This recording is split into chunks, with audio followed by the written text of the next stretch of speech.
বলেন প্রভু এ তো অসুর, এখনই তো ওই লাইনে ছিল, এখনই এই ভেষটা বদল করে এই লাইনে এসে বসেছেন।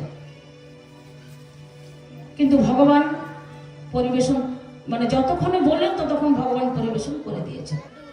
আর পরিবেশন যে হয়ে গেছে, অসুর কি করেছে, সঙ্গে সঙ্গে খেয়ে নিয়েছে, 1 মিনিটও দেরি করেনি।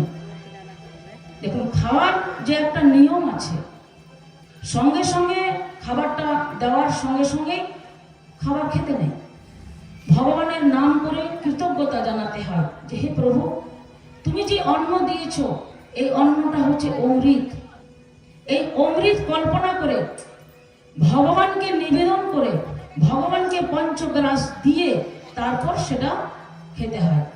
কিন্তু রাহু পেল আর খেয়ে নিল। দেবতারা বলল এ তো দেবতা হতে পারে না, এ তো অসুর।